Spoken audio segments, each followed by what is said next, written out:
Oh no, the space pirates! Welcome back to the Analog Sticks podcast, where this week we're traveling back in time a little bit to 1994 to cover one of the most iconic games on the Super Nintendo, Super Metroid. Let's go! Fun fact, this actually happened in 1994. No way.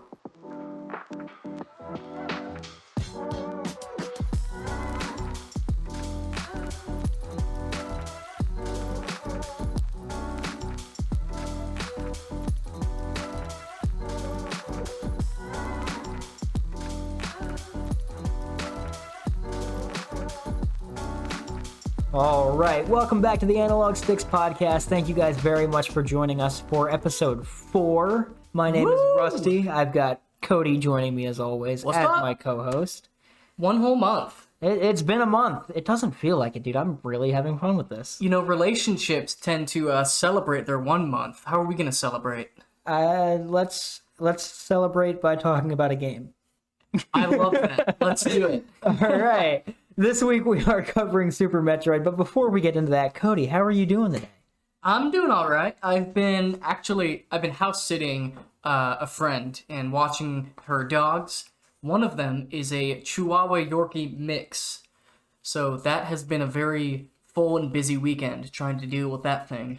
The two best breeds of dog put together in one. I'm sure that Something bark. like that. I'm sure its bark is beautiful. This dog, without her owner around, is so nervous. I haven't slept because every half hour at night she'll just start barking at the window, which is really creepy at 2 a.m. By the way. But I mean, everybody knows sleep-deprived people are more fun to listen to, so you guys are in for a real treat out there, listeners. This is going to be a fun one. This is gonna be great. I'm all hopped up on some Monster Energy. I have no inhibitions right now. None whatsoever. None. I'm also here. I'm doing all right. It's been hot this week. I've had a normal schedule, and I have gotten sleep. But it's been so hot, I'm like, I get home and I'm like, I'm done. I don't want to do anything. Like, I've been doing my runs like every other day right now and just doing like inside workouts and stuff. It's so hot. I'm putting a picture of myself on the screen right now from where I was really hot. But not like attractive hot. Like This guy is hot. like very, very sweat. So, Look at that. Look at that picture of him. So That's that's just a hot fun. man right there. yeah, and I mean, Cody, you get to stay inside, but have you had to deal with this at all? A little bit. When I let the dogs out, it's just such a struggle, man. It's like 95% humidity, so you go outside, sweat for 10 seconds, and then as soon as you come back inside, you're like, oh, that was miserable. That's the worst part. So for you guys who don't know, we're down here in the South, southern U.S. It is so humid, you can literally walk out for about 10 minutes, and you're going to have to take a shower when you get back inside. It is instant sweat. It's miserable, and I hate it. But you know what I don't hate? Super Metroid. Me neither. What a great segue. So if you guys have played this already, you probably know the game better than us. It's a game that I've played twice now. I think you've played once. No. I've played it like 4/5.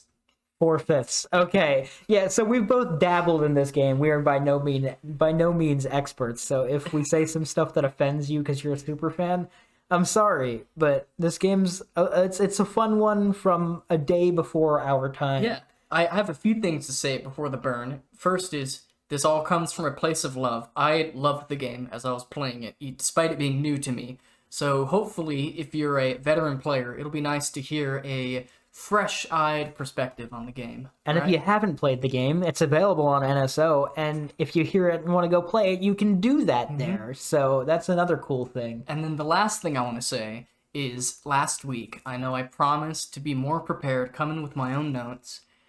That did not happen. Yeah, we're not going to talk about that. I got a few pages of notes. This game's story is a lot lighter. I only have 6 pages as opposed to like 10 or 12 like I normally do. Your notes. Those are mine, dude. Oh, That's okay. right. Well, they're on my Google Drive. I wrote them. Oh, okay. All right. Well, with that being said, we're going to go ahead and get into the burn. But just a heads up before we do, this one's a little funky because the way lore in Metroid works, it's kind of all tied together. Whereas like a Zelda, you can bridge the gaps between games. No, this one, it's like a direct sequel. It's like the definition of, as soon as Samus got done doing this, she went to go do this. And the way they tell you that is by basically giving you blurbs of the other games. So if you've played through them, you have more story information than if you haven't. But they try to sum it up. And I think it's at a point where you can kind of just jump into any Metroid game and you pretty much understand what's going on. But in this one, I have a burn prepared nonetheless. I had to do some research into some other games, but it's here. Are you ready? I'm so ready. All right, here we go. We're getting this adventure started, and to no surprise, Samus returns. No, wait, that's the second game. Anyways, after stopping the space pirates and big game hunting a species to the brink of extinction, here we are like a sketchy zookeeper holding an endangered species captive. After dropping it off for some testing, we must be needing some paper towels because we're off looking for another bounty. But before we can get away, we have to whip a quick Yui and find that we must have really pissed off PETA, and we must go search the space station that the space pirates have taken over. They've stolen the lone Metroid, and then Mama, I'm coming home. We're off to Zebes again to save the universe. After running, jumping, and shooting our way through the planet, we must murder the Geico Gecko, castrate Casper, kill Mr. Krabs, and imagine no more dragons. Then it's time to fight Mother Brain again, but this time we get by with a little help from our friends, and after emerging victorious at the cost of our beloved hatchling, we must escape the planet before it explodes, and the universe is saved. Beautiful again. Maybe not this time. There are some little jumps there, but that's all right. Yeah, I didn't get one take. It's not smooth, but in post, it'll sound beautiful. I hope you guys enjoyed it. I always do. Thank you. So that was pretty much the story of Metroid, though. Most Metroid games. You know, that's part of what I really like about these older games. The story is almost always real simple. And it's a simple story by all definitions of the word story, but it's still a good one, I would say. They give you enough background information. They don't shove it down your throat, which is kind of what makes these games so good. But it's still there enough to where if you really want to dive into it, you can really understand and appreciate what the developers have laid out for you. And on this Metroid plot, there's still a lot, but on the surface, it's not all there, is kind of what I'm saying. You, in this game, you know why you're doing what you're doing, you know what you need to do, and they accomplish that in like 15 minutes. Oh yeah, less than that. I mean, you get your intro, you get your boot sequence and intro cutscene, that's really just a bunch of words and like still images. Maybe a little animation here or there, but it's very much, hey, you lost all your powers again, beat the bosses and save the world. But, like, there's so much more than that if you start digging even just a little bit. You scratch the surface and you're like, oh, look at that, there's something else. The intro is, to me, it reminded me a lot of when you boot up a Pokemon game, and it tells you what you did on your last save. Oh, yeah. Especially some of the later Pokemon games, once you get into the GBA era, which kind of almost directly follows the SNES. It's a lot of the same work. Mm-hmm.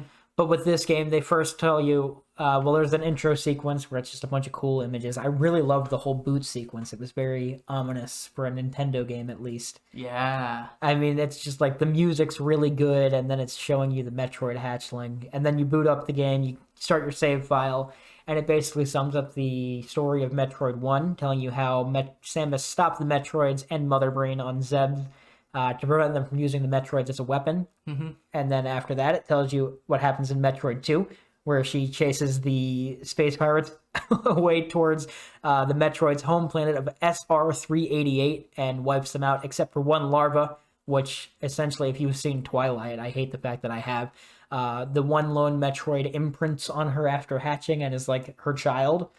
And then you get into this game, and she's bringing the hatchling to the research station so that they can figure out how to harness the Metroid's powers to save the world or make it better or whatever. Is that a Twilight plot point? Yeah, the wolf guy imprints on a baby, and he's like, this is my baby now. It's like, not. Only reason I know it's my fiance makes me watch Twilight like once a year. I'm usually doing something else, but you pick up on some stuff, you know. Yeah. If it's in the background. Metroid 2 was on the Game Boy, right? The original Game Boy. There's a remake on the 3DS now that makes it playable, but yeah, the original Metroid 2 is Game Boy. That's interesting to me that of all the... I consider Metroid to be one of the mainline Nintendo franchises, right? It's interesting to me that it jumped between the console and handheld so early on. Oh, yeah. Well, I mean, Zelda did that as well. So did Mario. They were just trying to put their big IPs on the original Game Boy. I mean, you have Link's Awakening, I think, that wasn't Game Boy Color. That was original Game Boy, right? I believe Link's Awakening was. Was that the first handheld Zelda? I think it was, yeah, because the Oracle games are on Game Boy Color, and then you get Minish Cap on the GBA, and then there's Super Mario Land and Mario Land 2, 6 gold coins, both on the Game Boy as well. So they were just trying to put all the big first party IPs on the original Game Boy. So it's like, you can play your favorite games on the go. 90s advertising. And you know what? That really worked. It did. I mean, these games sold amazingly. But like we were saying with the story here, you have the Metroid hatchling is following you around, basically. You go to drop them off at the station. And, like, you go to leave, but it's like when you pull out of your neighborhood and you forgot to bring your phone, and you're like, oh no, I forgot my phone, and you turn around at the end of your neighborhood and go back and get your phone. Except instead of your phone, it's the researchers who are like, no, we're under attack, Samus, help! You drop off the Metroid, like, here's the Metroid. Yeah, what could possibly go wrong?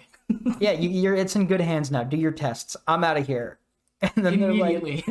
It's like when a parent first leaves their 2 kids home alone, and they pull out, call me if you need anything, but only if it's an emergency. Mom, you spit on me. Oh my god, I'm coming back.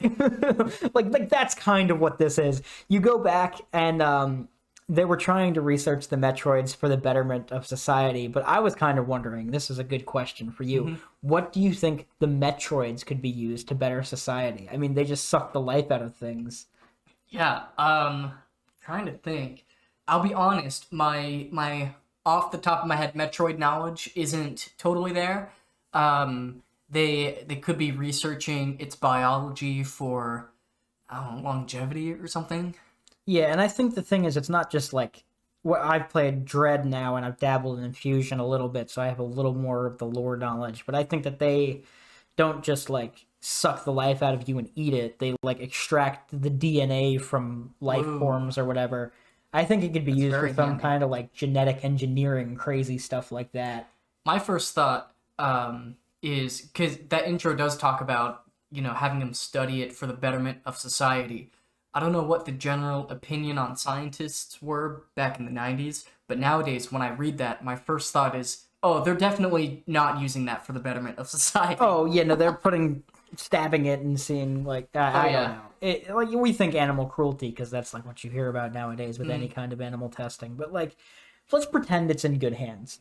Let's just pretend. That threw me off so much. That little animal seemed so nice and friendly to you. It had the same vibes as Baby Yoda, whatever his name is, from Mandalorian. Oh, I actually haven't seen it. I've seen the memes. I feel like a better story plot would have been you try to drop it off and immediately are like, oh no, I can't do that. That's not right. It's my child. Yeah. But no, Samus just drops it off and is like, all right, see ya. Yeah, and then they send the distress signal and you go back and you work your way in through the space station. This is the first time you get control of Samus.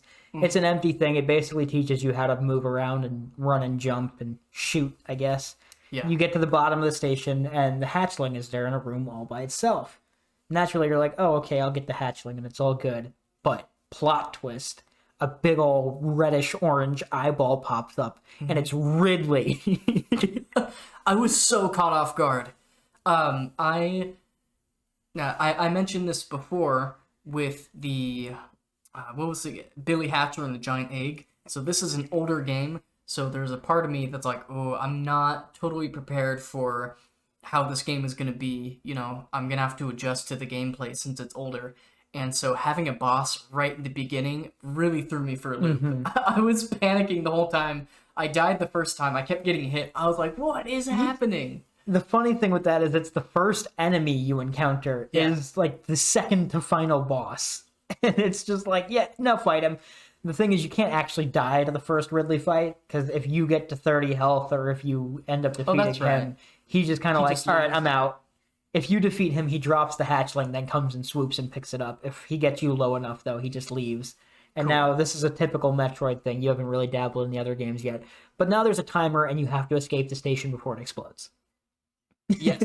That happens in other Metroid games as well. It's like the cheesy, like, game's over, run away, and don't die. And you do that, and then it's the big cutscene of the ship flying away, and the station explodes. It's for the SNES, it's impressive. Yeah, I don't know if I said it earlier, but this is my very first Metroid game. It's my first Metroidvania, in fact. That's just a genre I haven't really played much of, so I came in not really knowing what to expect, but I've been having a lot of fun with it. It is a very, like, I mean, this is literally, this and the original Metroid and original Castlevania are genre defining. There is a whole genre of Metroidvanias. I mean, you look nowadays and you have stuff like Hollow Knight, even Metroid Dread. They're still making things of this genre that, I mean, this is the roots of it, and it's really cool. But, you know, this was one of those whole things where it's just like, yeah, that's kind of like the stereotypical Metroid thing. You do leave the planet, though, and you go back to Zebes, the planet from Metroid 1, your home world, and oh no, the space pirates took over. So after you defeated them there, they just decided, okay, well, we lost, but let's rebuild our base. And that's basically what they did. With the enemies, when you first get there, what were your first impressions on the little lizard-looking things, the space pirates? They're just kind of enemies to me. I wasn't able to make the distinction between space pirates and just the creatures that inhabit that planet at first. Now I think I kind of get it, because those lizard dudes are pretty distinctive. I handled them pretty easily. They never gave me much trouble. Oh yeah. And we'll get into the enemies in more detail in a little bit, but as Cody said, it's basically you just have your space pirates and the creatures that inhabit the areas that you're exploring, and it's a lot of like, oh, we slowly crawl on the walls and you can shoot us, or like, we'll spit at you or something like that. You know what I wish we had? I was playing off the Switch emulator. They don't have like a digital scan of the original manual. And I know how important manuals were back then. Oh yeah. You know, they actually gave you context to like enemies and what you can do in the game and all that stuff. Without the manual and reading that before I started, I do feel like I was missing out on the experience. Yeah, I was just chatting with my uncle the other day ago about JRPGs because he's playing through Live Alive. Live Alive. I think it's Live Alive or Live Alive. I don't know. The game that just came out recently on Switch is the remastered JRPG. And we were talking about it, and he's like, oh, well, what JRPGs have you played? And I'm like, oh, well, not really a whole lot of them. Mario RPGs, Pokemon, of course, and I've dabbled in, like, Chrono Trigger and a couple of the other smaller ones like that. And I'm like, oh, and I liked Earthbound. He's like, oh, I heard Earthbound's too linear. If you read the manual, it basically tells you where to go. I'm like, yeah, but who reads the manual? He's like, dude, everybody read the manual in the 90s. Yeah. It was like how that was GameFAQs before GameFAQs. Reading the manual, I remember from my very early hazy childhood days, is what you would do on the car ride home when you couldn't play the game yet. I remember getting Mario Kart Double Dash, and I couldn't get the plastic wrap off because I was 4, and I'm just reading the back of the box over and over again. I'm so excited to play Mario Kart Double Dash, and I actually first played it at my friend's house because we went there first, and I'm like, I got a game, let's go play it. But yeah, no, it was something I would love to have. So anybody at Nintendo, if you're listening, put the manuals in for the goodness of humanity. It'd be appreciated. I know you got copies. Oh yeah, no, you have to have copies. That's just a fact. But so we're on Zebes again. We went on a little tangent there about manuals. We're on Zebes and they've rebuilt it. You find a thing, I think it's called the Turian, which is just a big statue of like the 4 bosses. Did you run into this at all while you were exploring? I did. I was so scared at first. So I tried to do as much of this as I could without any kind of manual or anything.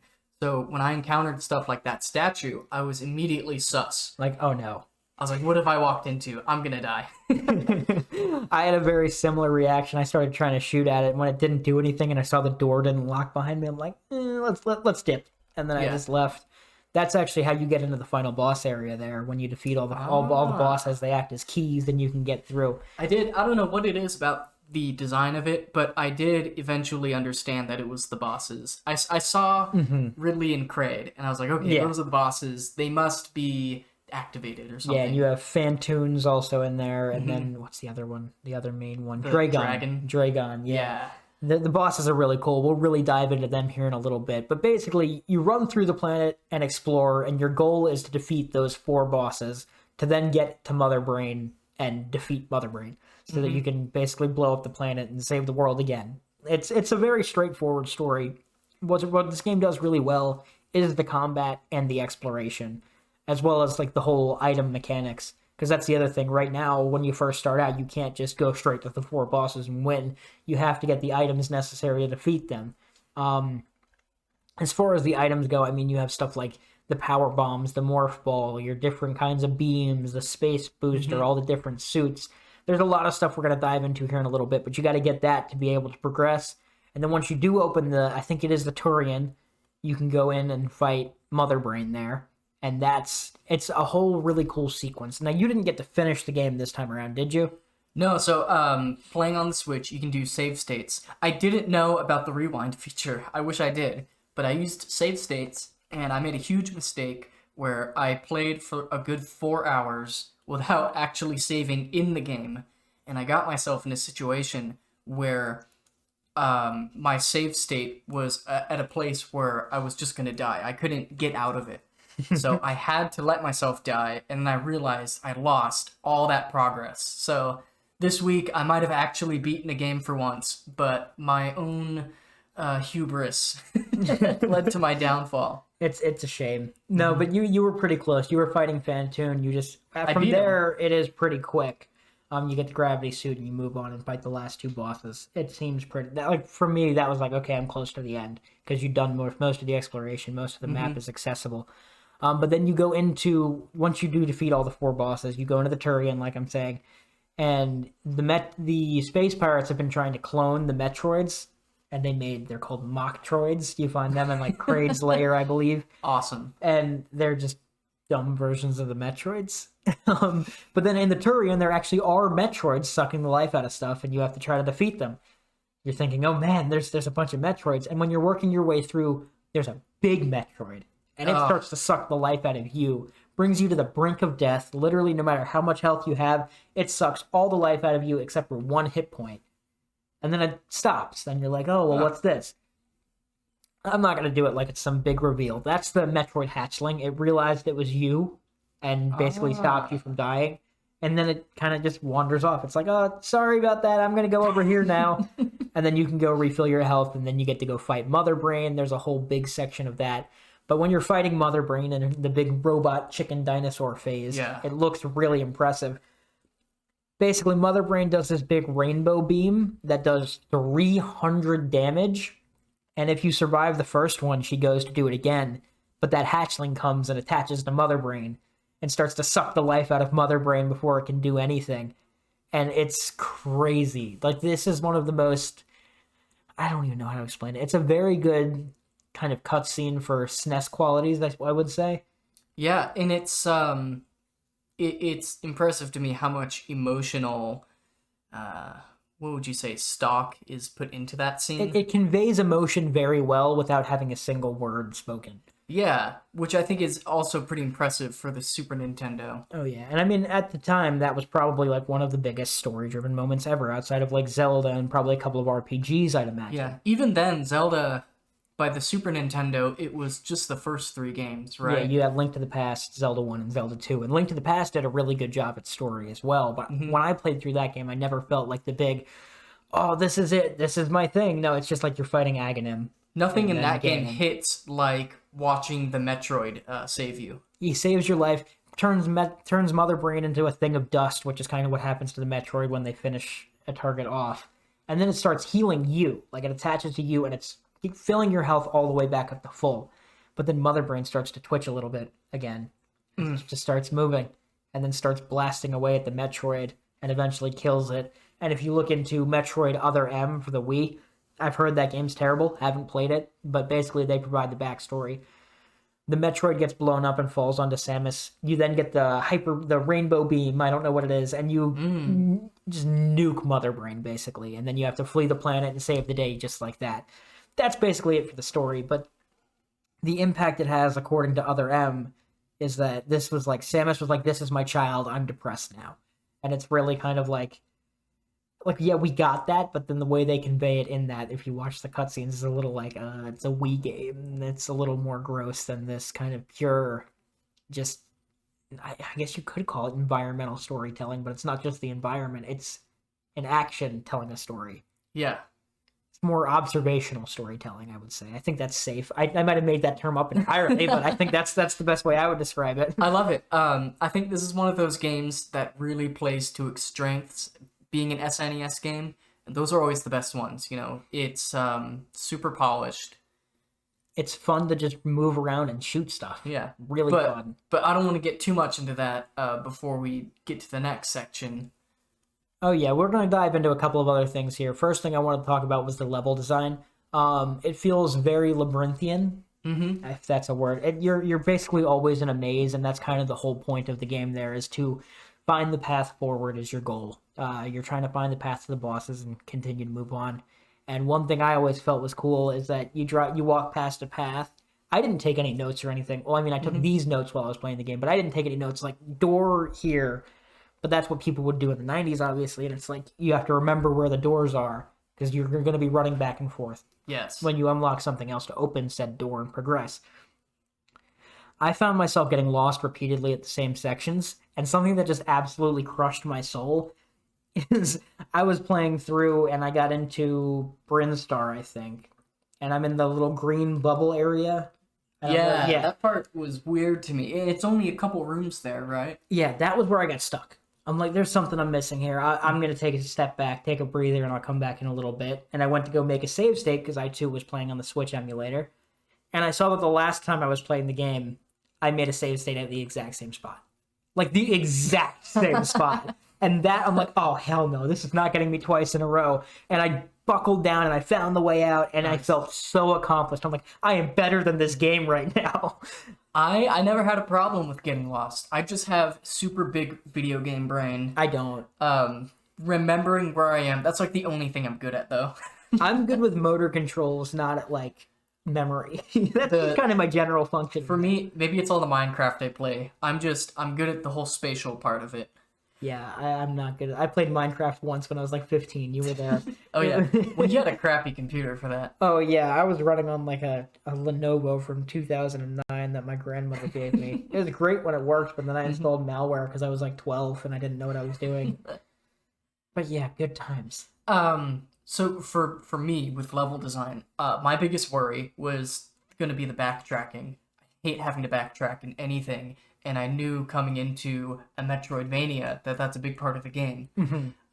It wasn't as bad as I thought it was going to be. Not at all. No, not at all. It was a lot of fun. They do such a good job at when you get new abilities, you can get through the different areas in new ways, and that kept it really fresh. Like when I got the ice beam, Oh yeah. it was so satisfying to go through rooms that gave me trouble and just to freeze everybody and run yeah. right through. Like there's this one room where there's those little guys in the water that come up and grab you, and then there's the cactus enemy right in the The middle. little thorn things. And yeah. that is, I'm gonna say a bad word. That's such a bitch to get through. It can be a pain. But once you get the ice beam, you kill the cactus, you freeze the little grabby guys, and then suddenly there are little platforms that you can jump on Now and you get can out. just walk over them. You don't have Yeah. to worry about stepping on them or them lunging at you. You're just it's easier. Here's a situation where I wonder if the manual might have helped me. I spent so much time thinking about those floating enemies that you just couldn't kill. There are parts where it's obvious that you have to jump on them to get to places. But until you can freeze them, they deal damage if you try to jump on them. Yeah, and I didn't know about the freezing beam. So the whole time, I wasted a lot of time just trying to figure out those enemies when I should have just been moving You're on. like, is the platform hitbox tiny? Like, what am I missing here? Yeah, what am I supposed to do? Oh, you know what? Actually, no, are we gonna get to a section of just like gameplay design? You can just go for it. Let Okay. it rip. The wall jump is so cool to me. The fact that They don't tell you about it. yeah, you were able to wall jump the entire time, right? Mm-hmm. And yet I never knew about it until the game told me in that one section where they The helper animal. yeah, that's so cool to me. I was so hyped. I love the idea of stuff that you've been able to do the whole time, but just didn't know about. I feel like that's something old games can really do well that newer games just don't. You know, because we have the internet. You can just everyone knows everything about the You game can right Google away. it, yeah. Before you even get the game, you can know exactly how to beat it. Yeah. It's just you have to be able to do it. But I had the same thing happen to me. I thought I got stuck, and after you get the speed booster, you can get into the room with the little ostrich helper animal. Mm-hmm. I thought it was an enemy at first. I'm like, what did I do? Yeah. How am I stuck here? Oh my god. And then it just keeps running and jumping. And I'm like doing the same thing. I'm running with it. I'm trying to jump into the walls, Googling stuff now because I don't know what I'm doing. I eventually Google green ostrich, purple eyes, Super Metroid. Yeah. And it's like, no, that's your friend. He's showing you what to do. And I'm like, oh, that makes a lot of sense. You have to basically run and crouch, and you can do a super jump, the shine spark. And that's like the game's way of teaching you that. Just a little hidden area to teach you a one-off skill that they don't tell you. And the same thing happens with the wall jump, and I believe maybe like the bomb boost thing where you can time your bombs right and keep gaining height. I don't know. I never ran into that one, though. But just when I learned how to wall jump, I'm like, why? I wish I would have known this the whole time. Even just the fact that you jump up a bit when you use your bomb in ball mode, there's one section early on where you have to roll through, but if you try to do it without jumping up from the bomb, you take a lower path that brings you somewhere else that you don't need to be at. So the only way to get through is to jump a little bit, and just the way the level is designed, it does a great job at visually telling you what you need to do, which I really like. It's not shoving a tutorial down your throat. It's kind of telling you, hey, there's a thing you can do here. If you figure it out, it's useful. And I love that. I love how the game just trusts the player to be able to figure things out. Although we only had a week. Yeah, no, and I mean, I was able to. At a certain point, I wanted to make some other stuff, get some stuff done. So I did end up just pulling up a walkthrough to essentially skip some of the exploration. I enjoyed the exploration, and if I had more time, I would have really loved to have done it without the walkthrough. I'm crunched for time. I had other videos to work on and whatnot. But it's just really fun running through these stages and figuring stuff out as you go. But another thing you do is you find all the items throughout. And I really love the way they do this. Before I even get into the music and all that makes it so much more enjoying. There are a ton of items to find. Yes, that surprised me. I don't know anything about Metroid, especially the early Metroid games. I'm really surprised by the depth of this game for an SNES game. Maybe I shouldn't have been surprised. I just didn't know anything about the games. I've only ever seen, little clips of early game when you just have the blaster. Yeah. Yeah, no, but it's really fun when you go through. I mean, I'm going to list off the items real quick. There are 14 energy tanks that act kind of like Zelda heart containers. They give you more health. There are 46 missile tanks with 5 missiles each that are basically just stronger bullets. They're the only things that can really damage bosses. Between that, your charge beam, which I'll get to in a second, the super missiles, and sometimes the power bombs. There are the super missiles. There are 10 of those tanks with 5 in it each, and those are just even stronger than the regular missiles. They make the ground shake and all that. There's the power bombs that are just like the bombs, but blow up the whole screen and are stronger. There's the morph ball that lets you curl up into a little ball. If you've played Smash Bros. Even, you've seen the morph ball. That's the down B attack. Bombs, they're little explosives you can use in the morph ball. There's the charge beam, which is where you hold the shoot button and it does a stronger shot. I always forget about that. I ended up having, in the late game, you kind of have to use it unless you sit there and farm the missiles forever. There's the high jump boots, which obviously make you high jump. They're very useful. But my thing with this is when you go back and once you get it after 2 minutes, the novelty's gone and you just forget about it. Yeah. They really just have it there to obstruct stuff. And if you go back to the game to start, you're like, this jump sucks. I think the high jump boots are a good example of something that changes your gameplay. So suddenly it is more fun to backtrack because you're in all these rooms and you're like, oh, what can I do now? Now you can jump like twice as high and just get to other parts of the rooms. And there's whole different pathways that are usually a lot quicker to get you back to where you need to be. That's it. That's how they made the backtracking fun, is almost every time I went to a room I've been to before, I had some kind of new ability. Yes, and it's usually easier to get through. Like the rooms that are challenging, by the time you have all your abilities, you're like, this is easy. Yeah. Especially when you get to some of the later stuff. I mean, there's other beams you have. There's like the Spazer beam that lets you shoot a triple shot. You get the Varia suit upgrade that lets you withstand extreme temperatures, but not lava or acid. That's not until you get the gravity suit, which lets you walk through water and lava like it's nothing. That also, both those suits increase your basically defense, I guess you would call it. There's the ice beam, which freezes enemies, and we've kind of touched on that already. It's really handy when you can just use enemies as platforms rather than having to watch out for them. There are the reserve tanks. Did you find any of these by chance? I found one, and it was I thought this was cool too. It was in a space where I was trying to see if there was a secret. And there was. So it was in I think one of the tanks is down where you first get the morph ball really early. There's blocks that you look at them and you're like, oh, I know they can blow up to go to a different area. And they require the super bomb. You blow up the super bomb, but then the tank reveals itself way off to the side. And I thought that was cool that they put it in a spot where I wouldn't have been able to find the tank by itself, but because I was testing other stuff, I could find it there. You knew there was something to be found, and then they kind of make it like, oh yeah, since you found this, here's another thing down the line a little bit. It made me feel so freaking smart. Yeah, those reserve tanks, they kind of act as like fairies would in Zelda. When you die, it's like you get an extra 3 tanks that you can use, or you can just activate them whenever in the pause menu. I didn't know how they work. I didn't understand it until I died, and I'm like, oh, that's what that is. So that was nice. There's the grapple beam that lets you swing from blocks and like grab onto enemies and stuff like that. There's the wave beam that lets you shoot through walls. The X-ray scope, it's not necessary, but it lets you see where any breakable block is.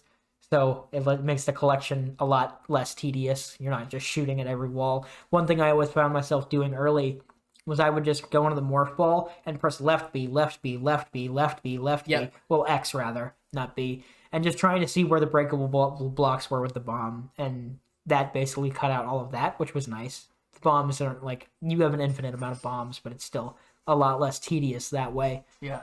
Then you get the space jump, which unlike the high jump boots, does not just make you jump higher. It lets you repeatedly jump. It doesn't feel good to control at first. The timing's tough to get down, but once you do, it feels quite a bit better, but still not perfect. It's a nice ability to have. There's the spring ball that lets you jump while you're in the morph ball, which is kind of unnecessary because you can already jump with bombs, but it lets you do like a full jump in the morph ball, which is really nice. Then there's the plasma beam that lets you shoot through enemies, and it's like really strong. Then there's the screw attack, which I found was just super broken, because when you're doing the space jump, anytime you jump and you do that little ball animation, you're now a ball of damage. You have a hitbox surrounding you constantly. So it lets you avoid a lot of attacks and deal damage to a lot of enemies. So like really, that. it's a screw you attack. Yeah, I guess you could say that. That's pretty good analysis there. And then the last item you get is the hyper beam, which is the rainbow shot that the Metroid gives you at the end of the game that lets you destroy Mother Brain and escape Zebes. It's really nice. But those are all the items. There's a lot of fun ones in there, and they all make the game more fun to run around and control, and they're all very useful. I was playing a ROM hack to get footage for my boss ranking video, so check that out when it comes out on the YouTube at Analog Sticks. And they give you the screw attack and the gravity suit a little early, and they don't give you the space jump at all, actually. And it just makes it so much more easy to do some of the bosses and stuff. When you're like, oh, if I had this ability fighting this enemy, it'd be so much easier. And you see that in the open world, just when you're like, oh, this enemy's tough, but then you get a new beam and it's like, oh, I can flick him and he's gonna die. It's just really cool to be able to go back and be a lot stronger than you were the first time you were there, and it makes the backtracking a lot more manageable. You know what I'm wondering, and forgive me if this is an obvious answer or not, does Super Metroid have a boss rush mode? Like if you beat the game or something? They do not. That's why I was using the ROM hack to get footage. That would be so fun. If they remaster it, which is a possibility, especially now that Dread has sold pretty well, they're going to redo it and it'll have a boss rush mode, much like Dread does. I actually haven't played it, but now that I've played Super Metroid, I'm aching to get back into Dread. We're probably going to cover that pretty soon because I want to. Yeah, I had so much more fun with this than I was expecting. And Dread was a lot of fun, which was the main reason I wanted to come back and do Super Metroid. Obviously, this doesn't feel as good because, it's 25, almost 30 years older, but it's still a lot of fun to play through. And when you go to Dread, I know you haven't played it yet, and I keep alluding to it, you're going to be like, oh my god, this is so good. This is what a Metroidvania is. Is it 2D? Yes. Nice. Yes. Only the Metroid Prime games are 3D, and I kind of want to dabble in those too, because that was kind of Nintendo's answer to Halo at the time, which is something we're going to have to... Yeah, Metroid Prime 2 has like a multiplayer mode, but it doesn't really have online, so it's kind of... Nintendo responding to Halo doesn't sound like a good recipe. I've heard that it's not bad, but like does not stand up to Halo at all, so yeah. I don't know. But yeah, with this game, there's a couple more things I want to touch on before we just get into like straight up just our experiences and stuff. Before anyone flames us in the comments, though, I have heard that a couple of those Prime games are really good, and I want to play them. We'll probably cover them at some point. Yeah. I mean, we have access to all the Metroid Primes, except for maybe Prime 3 Hunters. Is that the 3DS one? You have a 3DS. I do not. And I don't have capture cards, so getting footage would be a pain. But anyways, back into Metroid, Super Metroid. There is a lot more I still want to talk about. The music. For a Yes. SNES game. I mean, there's a lot of SNES games with really good music. I don't know if you call it chiptunes, but it Yeah. kind of gives me that same kind of feel. I think there's something else where it's like, oh, it's scanned audio or something. I don't know how it works, but I love the music in this game. um, there's a lot of different themes to different areas that all feel distinct. There's only a few different boss tracks, but they're all amazing, and I love them. And just like a few of the sound effects are just amazing. My only gripe is that some of the sound effects, the repetitive ones, get kind of annoying, especially when you're trying to enjoy the music. Like the blaster one, just pew pew pew pew pew pew pew pew pew pew. The map sound effect, the doo doo doo doo. Sounds like you're low on health or something. Yeah. I loved the shoot. Now I can't remember exactly what situations. I know you'd mentioned the item get. Oh, dude, that's such a cool little theme. It reminds me of getting an item in Zelda. I love that little sound effect. It's a very different sound effect from Zelda. And guess what? They used the same one in Dread, but now it's like modern. Oh, beautiful. I love it. What I didn't realize, I mean, I keep going back to Dread. I'm familiar with it. There are so many like holdovers that don't hold the game back that are still in the game 20 something years later, and it's phenomenal. There's one little sound. I'm trying to remember when it happens. Maybe it's when enemies hit you. It's kind of a dunk sound that you hear all the time in Smash Bros. And I never realized that it is that what the noise is? Yeah. Yeah, and I never realized that was a Metroid sound. In fact, there's a lot of stuff in Smash that I didn't realize was Metroid until I played it. Yeah, and it's a lot of really cool stuff. I love that Nintendo, like, everyone's like, Nintendo doesn't love Metroid, but, like, you look back and once you play through it, you're like, they really do give it a fair share of love. Granted, not as much as they do Mario or Zelda, of course, but they do treat the Metroid fans. It's just a lot of the people who say that aren't Metroid fans, I would say.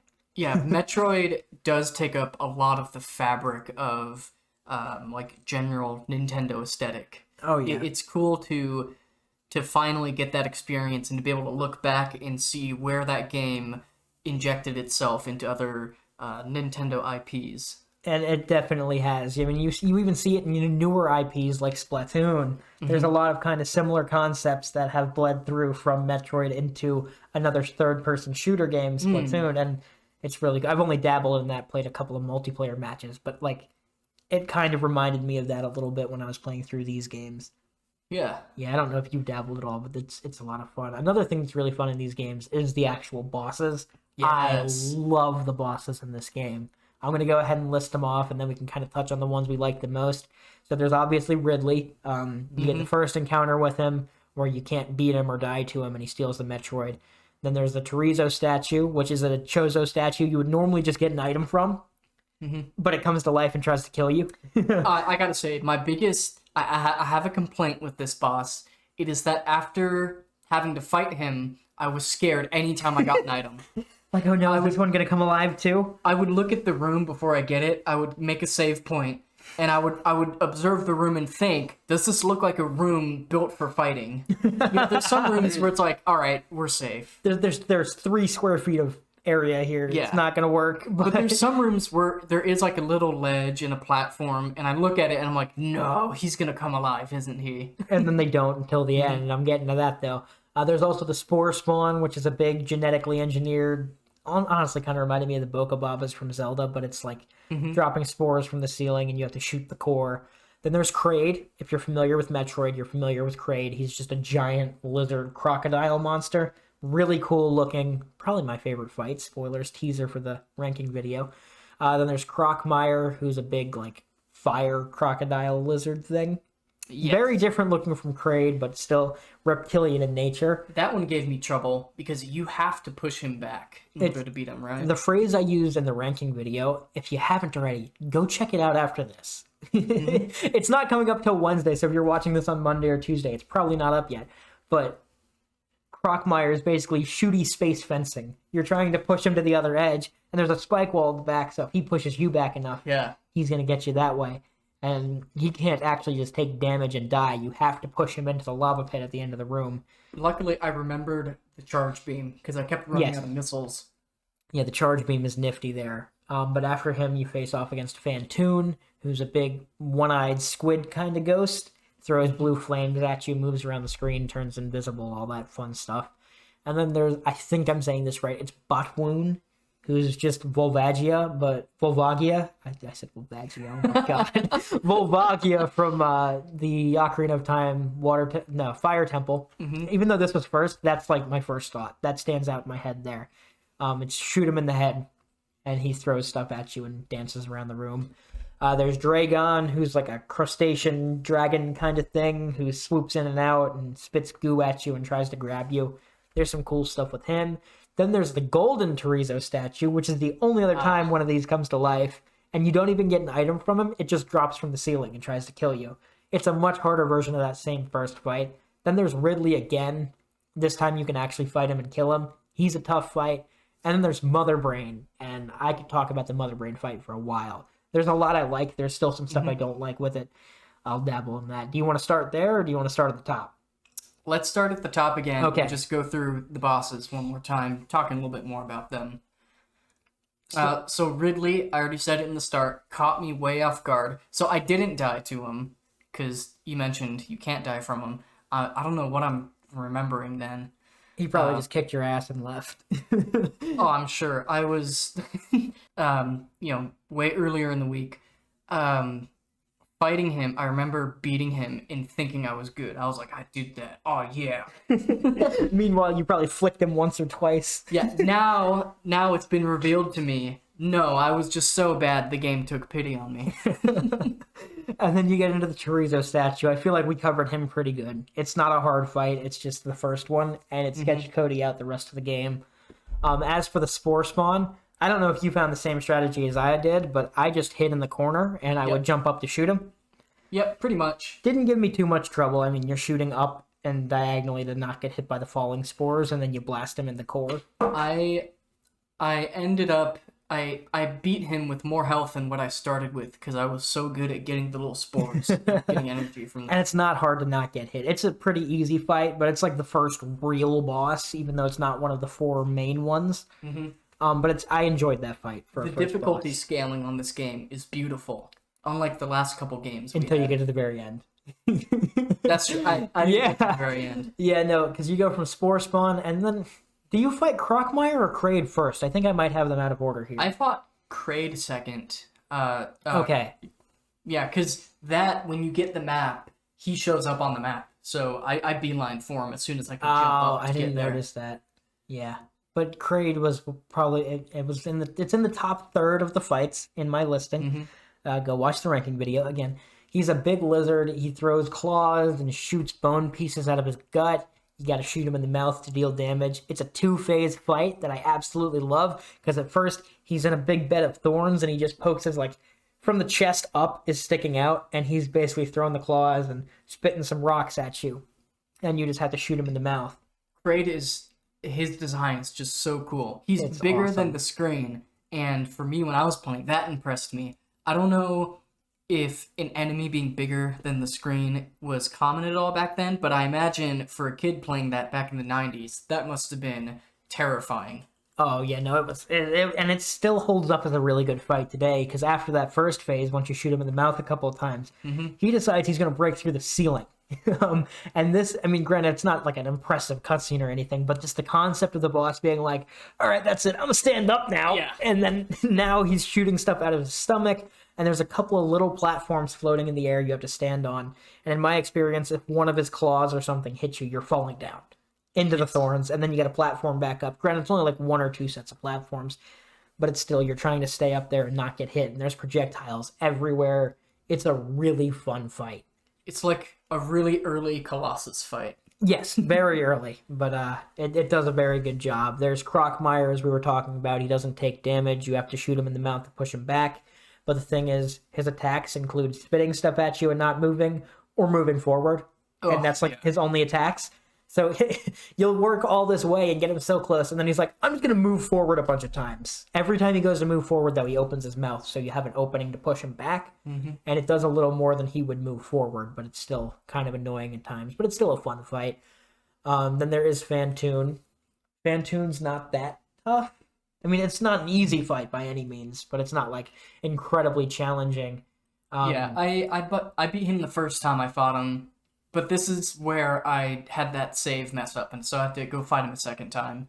Yeah, so basically he turns invisible and drops a bunch of blue flaming eyeballs on the screen. You can destroy them, but there's a lot of them at times. And then he'll pop up and summon like 15 of those blue eyeballs all at once. And Yeah. then that's when he's vulnerable. You usually had to destroy one or two to be able to hit him in the first place, and then you can hit him in the eye a couple times. You know what made the fight really easy for me? I figured this out about halfway through. When he does that move where there's a lot of eyeballs going in a row, if you shoot where they start from, you can get all of them in one go. Really? Yeah, and I then you did don't have to not worry. know that. That would have been very nifty. But yeah, he does this thing where he basically has they come in a circle around him and shoot out. They all start in a row at the ceiling and drop straight down, and then he does like a swinging vine of the whip. blue eyes almost, and you can kind of jump over it. But that was where I took most of the damage in that fight, I would say. Oh yeah. Yeah, I saw your footage and you jumped right over him. I didn't know you could do that. I was just shooting him. And that's another thing. There's different ways to tackle the same objectives. I love that in any game, especially Yeah. one from almost 30 years ago now. This I think this is a great place for me to bring up something I wanted to talk about. Bullet hells. You know that genre? I'm familiar. It's a genre where after playing this game, I was like, man, I gotta play more of those. 'Cause I'm not good at all, but there's something kind of fun about trying to avoid all these and having, you only have these little windows to get through the different things. I feel like that was a very core type of gameplay, back in the NES and SNES game days. Oh yeah, well the thing with that was developers would oftentimes try to just make games harder to pad out playtimes. They often couldn't fit a whole 100-hour adventure game on a cartridge.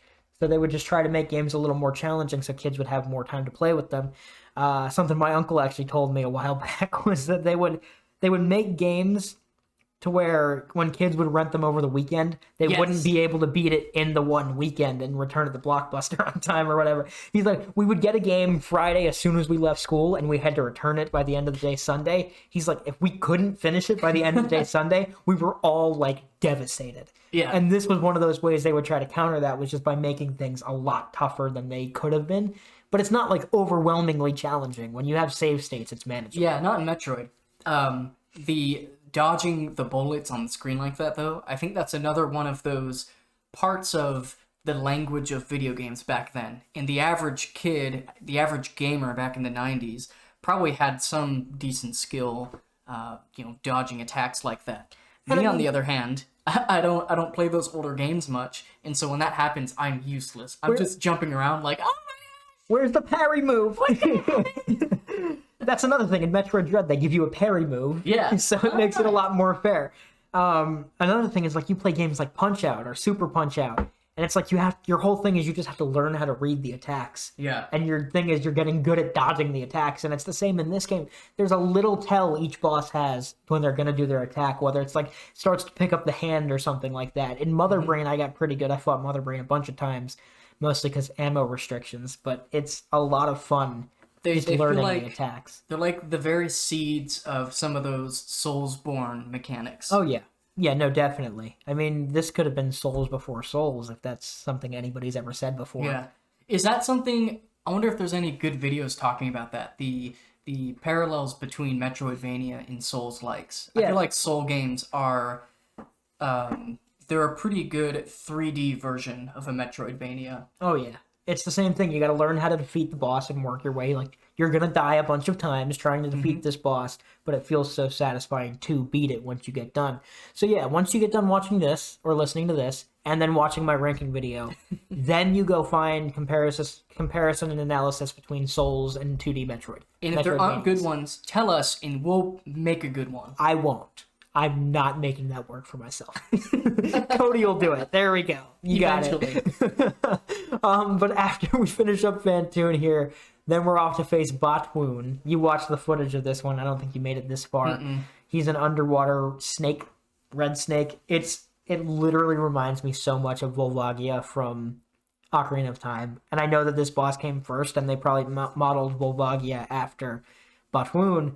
but it's still a really cool fight. There's 4 holes on the back of the screen. It slithers all around in set patterns, goes in the holes. It'll poke its head out and shoot some stuff at you, and then slither all around, and you have to just shoot it in the head with your charge beam or whatever.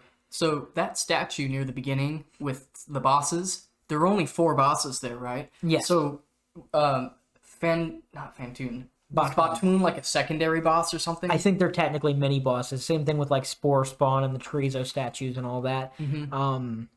They're still boss fights by all means. Oh, yeah. They're 100% boss fights, but they're not like the required ones. I think that there may actually be some speedrun skips for the Spore Spawn and Batoon. I'm not sure. I'm pretty sure I'm saying that wrong. It does not flow off the tongue right. Batoon something. I don't know. But yeah, this was a fun fight. Only thing I found was kind of like Spore Spawn. I was just hugging the left wall, and I would angle my thing. I'd just take the shots from his mouth or whatever, and then get him to where he abandons that strategy after a while and just goes in and out of the holes and moves a lot faster, of course. I was just hugging that left wall, and I'd only shoot him when he came directly in line of my bullets. So it wasn't really a tough fight for me. After that, you go on to fight Dragon, who's another one of my top bosses there. He's one of the main 4. He's a weird crustacean thing. And there's some cool cutscenes with this one. Not really cutscenes, but I don't know. It's that same kind of observational storytelling where they tell you a story without saying anything. Oh, yeah. There's like 4 or 5 mini Dragons in the room, and there's some turrets. You can blow up the turrets and they stop shooting at you. That's simple. But the mini Dragons, they leave the stage, and then Big Dragon comes in to fight you. It's like, you pissed off Mama, now you gotta fight Mama, or whatever. And it swoops in and out, and then spits gray goo at you and tries to grab you. It's a cool boss fight. I know you haven't played it, but you saw it. I'm guessing you got some recollection from that. Oh, yeah. You brought up something great in your ranking video, where you mentioned how watching so once you beat it, the babies come back, and they bury the mother, I guess? They all swarm over Big Dragon, and they just bring her under the floor. Yeah, I loved your observation of how that little scene there kind of makes you question what you're doing on this planet, killing all these creatures. Did I just kill their mother? But at the same time, you're like, I had to do it to get to Mother Brain, and Mother Brain's trying to kill everyone, so it's like greater good thing. But it's still like a little touching moment they convey there, and I really liked that. It's a fun fight, though. There's a quick kill here. I think I told you about that. You get the grapple beam, like I said earlier, and there's those turrets. If you blow up the turrets, they have like a little electric current thing. If you let Dragon grab you, you can still shoot stuff. You grab one of the turrets with the grapple beam, and it electrocutes Dragon off of you, and it quick kills the fight. It's pretty neat. But yeah, no, that's a fun one. She moves a lot faster at the end, and it's a lot harder to avoid the attacks, but the goo drops ammo and health, so you can always have refills that way. This was another one when I was playing the ROM hack for the boss rush. They give you the screw attack before this fight, and if you do the screw attack, you kill all the goo, and Dragon's just like, I'm out. It's one of those funny repercussions they don't think about, because you're not supposed to have the screw attack at this point. Yeah. Then there's the golden Chorizo statue, which is just the same thing as the other Chorizo statue, but it's smarter. It does this thing where it dodges your missiles just by going sideways, like Paper Mario style. And the super missiles, it will grab them and throw them back at you, but if you shoot like a bunch of super missiles all at once, you can do some damage because it can only hold one at a time. But basically, you're only supposed to use the charge beam. As far as the fight goes, though, it's the same as the first Chorizo statue, just limited moveset. And then you have the actual fight with Ridley. It's the same moveset as the first one. He uses his tail, which is just way overpowered. It is.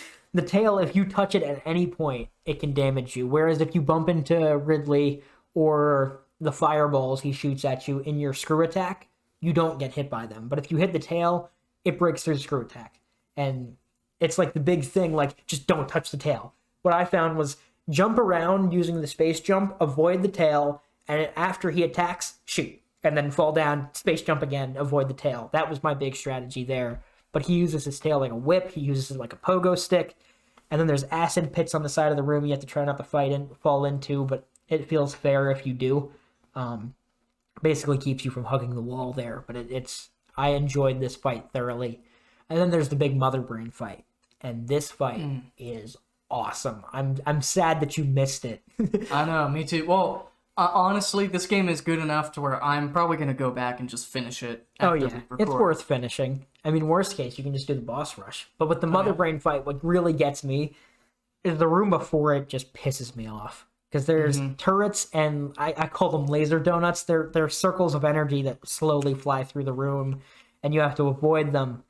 But I used so many missiles trying to avoid them. Because you can break the bullets and the laser donuts with your missiles, but there's also these little red things in the wall you have to shoot through, and if you don't shoot them fast enough, they regenerate. So you're constantly trying to spam them with missiles or super missiles to break them, but if you stop or you get hit, it makes your aim off, and then you gotta, like, re-aim, and it's already regenerating at that point.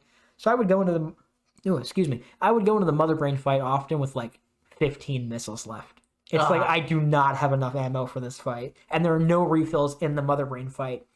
But luckily, it does feel fair enough where if you're doing it with the charge beam, it's not too detrimental. Okay. So I still really did enjoy the fight. And this was the one I'd honestly say I had the most mastery of, just avoiding the attacks. It has a little, like, bomb thing it spits at you. And it does 3 bounces, then blows up across the floor. And then it has these, like, blue laser donuts that shoots, like, 5 at a time. And then after a while, it shoots a bunch of fireballs. And then it's got the unavoidable rainbow beam I mentioned earlier. Yeah. What really makes me mad here is that they can't just do it to where it's like, oh, you got to the end of the fight. Now you have 1 health left because the rainbow beam hits you. If you have 299 health, you die. Start over. If you have 300 health, you have 1 health left. If you have 800 health, you have 500 health left. It deals 300 damage regardless. And then the Metroid hatchling comes in, sucks the life out of Mother Brain. It's like a whole big, like, rainbow Mother Brain sequence. It's pretty cool. And then the Metroid hatchling comes and heals you for all your health. And then you're back, and now you have the rainbow beam. And essentially, you're fighting Mother Brain. Her attacks get way faster, but you're not going to take enough damage to make it matter. So, like, you don't even have to try to avoid the attacks. It's just, you just hold X because now you have auto fire. And just hit him in the head a bunch of times, and you're off. And then you run away from the planet and win. You know what I need to bring up before I forget? You scroll up a little bit on your notes. Scroll up. The boss, where you have to push him back into the lava. Crockmire. Scared the crap out of me after I beat him. And you run to the left, and its skeleton tries to attack you. I was not ready for a second, what do you call it? A second round? Yeah, phase 2, something like that. Yeah, I was ready to fight it. I'm like, oh, gotta get the charge beam. Go, go, go, go, go. And then it just, I mean... That's so cool, though. After that, it just falls apart, and it's like, oh, psych. It's another one of those cruel jokes. Like, you didn't have to do that to me, you know? This whole game is all about throwing you off, I think. Oh, yeah, and it does a pretty good job, I will say. As far as notes, though, I mean, that's pretty much all I really have on this game. There's a lot I still want to talk about, just kind of like general game philosophies and stuff of the times, and kind of what I see for the future of the Metroid franchise, making predictions and whatnot. So, like, obviously, Dread just came out last year, and it's phenomenal. It's one of those... I feel like the genre it's in benefits so much from it being 2D that no matter what, 2D is always going to be the way to go for a game like that. Oh, yeah, I mean, and there is a place for the Prime series as well, but it's not the same as, you know, a 2D Metroidvania. I think that the Prime games can still do good. Speaking of Prime 4, when you coming out, it's been like 7 years or whatever. And I think it's actually been like, probably close to 6. I don't know. It's been a while since they announced it. But I think the 2D Metroid can stand on its own, and it should, obviously. It's genre defining. This is what Metroidvanias are. It's in the title. Metroidvania has Metroid in it, obviously. And I think that this game, it still holds up. Obviously, Dread, I'd say, is a better, more well-designed game, but it came out 27 years later. So I'd hope it would be better. I'd hope that there would be advancements in technology and hardware and software that would allow you to make a better version of a game 27 years later. And just, they have 27 years to build on the gameplay philosophy of that genre, you know? Oh, yeah. No, most definitely. But the thing is, like, there have always... This is Metroid 3. Metroid Dread is Metroid 5. So there's been a gap, because it went from Metroid... It went Metroid 2, Return of Samus, Super Metroid, then Metroid Fusion came out, I think, almost 6 to 8 years after Super Metroid. And then it was almost 20 years before we got another mainline Metroid game. So this was kind of like the first modern Metroid game. because I mean the GBA essentially used the same engine as the SNES. Yeah. So this was really like the first taste of it. Now it's got me wanting just a Super Metroid with all the quality of life. And I mean, people are like, oh, you can't change the sprites from Super Metroid. They're timeless. But I would love to see Ridley. Well, I mean, we got him in Smash, but Ridley in a modern Metroid game, or Yeah. just some of these other fights. Like Phantoon could look awesome. They could really nail the ghost effects. And just thinking about like Dragon. Oh man, this is a bit of a tangent. Can we talk about how dark some parts of this game gets? Go for it. It really surprised me being a Nintendo game. I mean, with Nintendo, even if there's dark stuff in a game, it's like kiddie type of dark, haunted house. Luigi's Mansion. Yeah. But no, man, this must have. I mean, the only thing I can think of is that this is an earlier Nintendo game. So it was back when they didn't have the exact same type of branding they do now, and I think they were allowed to get away with something like Super Metroid, but some parts of that game are genuinely creepy, and some of those sprites are horrifying. Oh, yeah. It's awesome.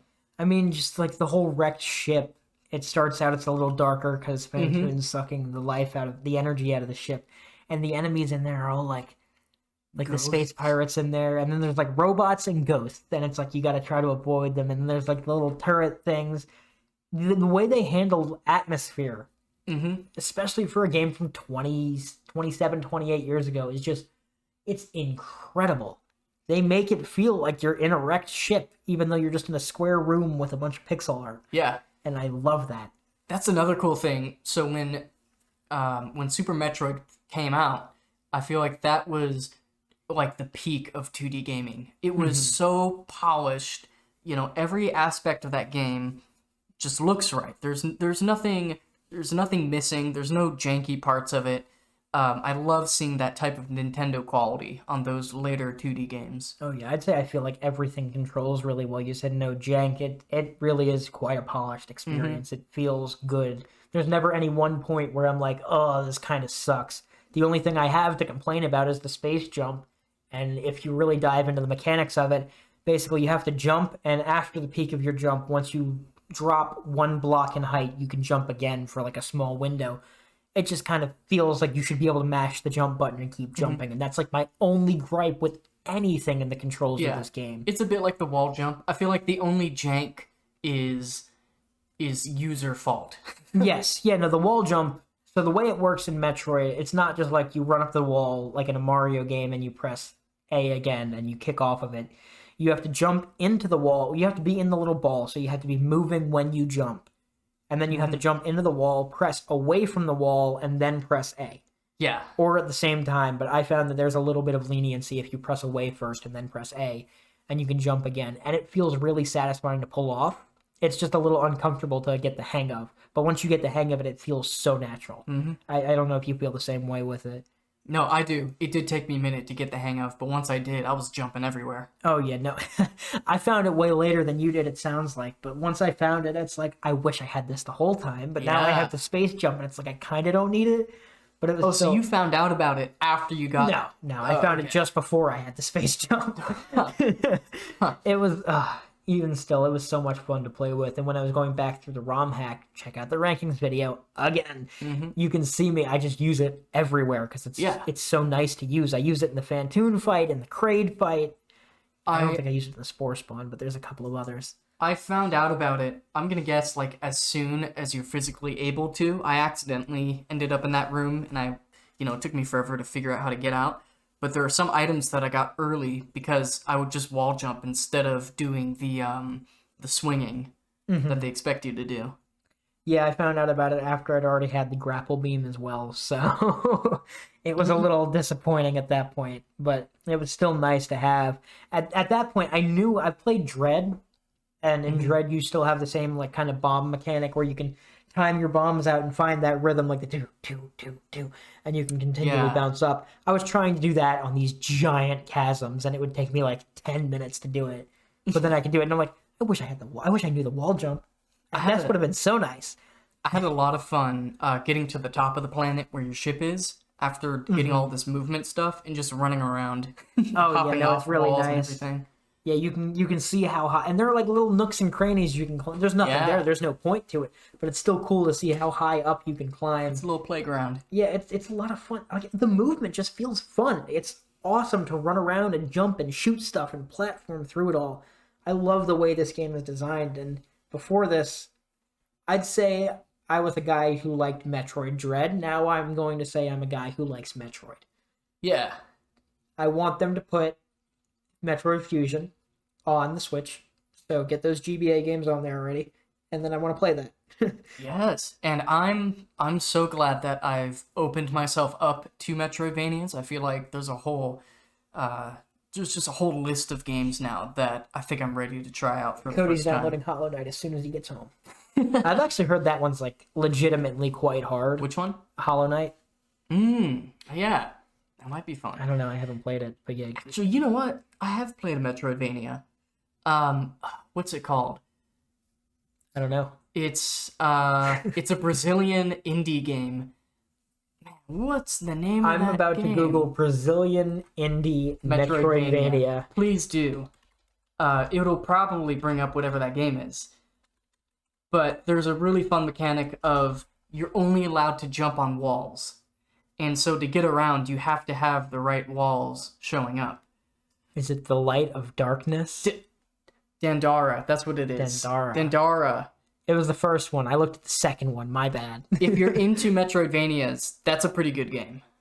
It looks like a Metroidvania. Yeah, See, I mean, and so- it's got really good pixel art as well. It's more HD 2D, but And you can only move around by hopping onto these platforms, and you can get upgrades to put you on different types. okay, so it's very different, but it's still a Metroidvania. That's neat. I might have to try that. Mm-hmm. And I don't think Celeste has any boss fights, but I'd imagine it's a lot of the same 2D platforming, like tough, using the movesets you get.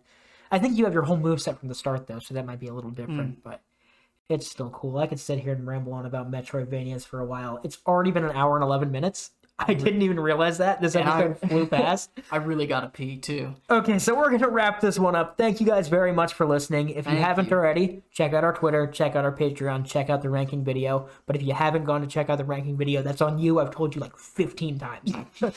You can check out all the other episodes of the podcast, too. We're going to be back next week, and I think we're covering Banjo-Kazooie on the N64. That's right. Get ready, guys. That's going to be a fun one. Thank you very much for listening. For myself, as well as Cody, we will see you next week on the Analog Sticks Podcast. Bye-bye. Bye-bye.